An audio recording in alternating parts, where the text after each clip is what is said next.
we have more than one answer as a solution, right? So, for example, if I say 3x is less than 27, when I solve this, I divide both sides by 3, which is what I would normally do, but my solution isn't 9, right? My solution is any value less than 9. So to represent that solution, what I would do is I have my number line, and I would start at 9, okay? And then I have to graph this some way to let the reader know that my solution set includes all values less than 9. I'm not including the value of 9. Sometimes we write it like this. Sometimes we do it like this. Sometimes we'll say open circle, all right? But we have some sort of visible symbol that lets us know that we're including all these values with a solid line, but we're not including certain things that has an open circle, or sometimes we'll use like an open parentheses. Okay? Now, when we do it with two variables, well, now we're talking about ordered pairs. So I'm going to have a solution for x and a solution for y, and we have to do that a little differently. And so what I want you guys to understand is we're going to unpack and try to figure out what this looks like let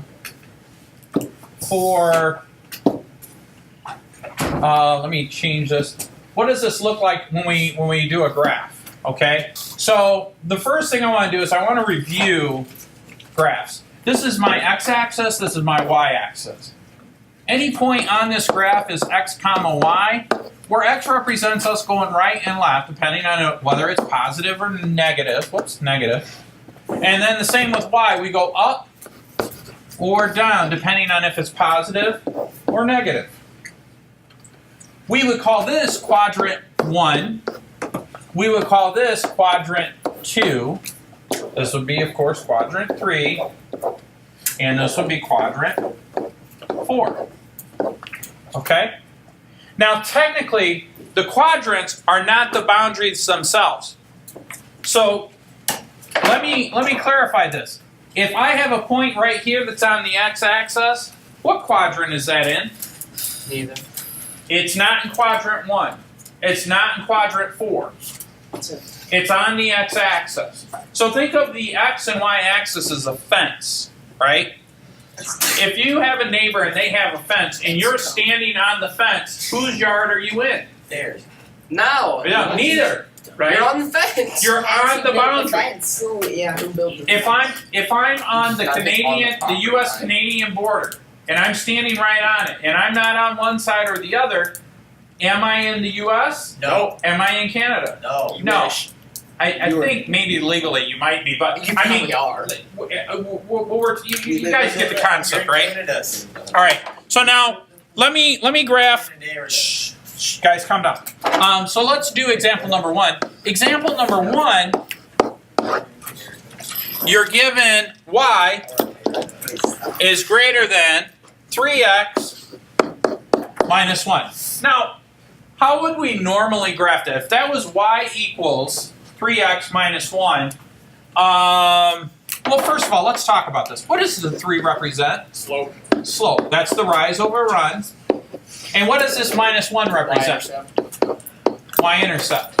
Okay? So now normally the way that we would graph this is that we would come in here and we would say y-intercept of negative 1.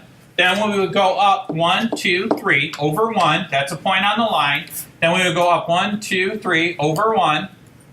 Right? And we would have a line that goes through those points.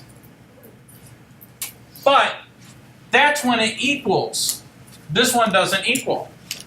So I can't draw a solid line. I would draw a dashed line. So we pretty much, well, we don't pretty much, we kind of do it the same way, except now we're going to draw a dashed line. So you still kind of graph it like this, but you're going to draw a dashed line. So now I have a solution of sets that involve an x and a y value.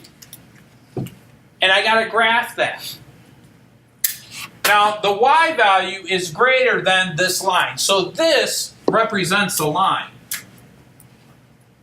And the y value is greater than that. So you might, and you wouldn't be wrong, but you could assume that the y value is greater than that. In other words, we need to shade a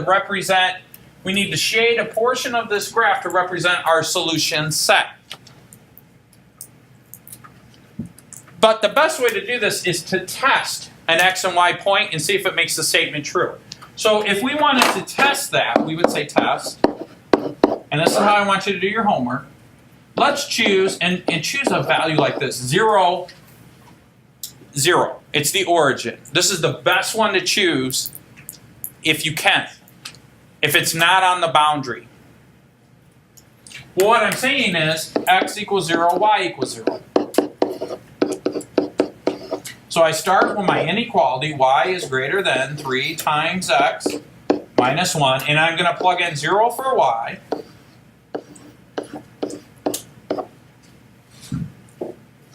This becomes 0, 3 times 0 is 0, so is 0 greater than negative 1? Yes. Yes, that's true.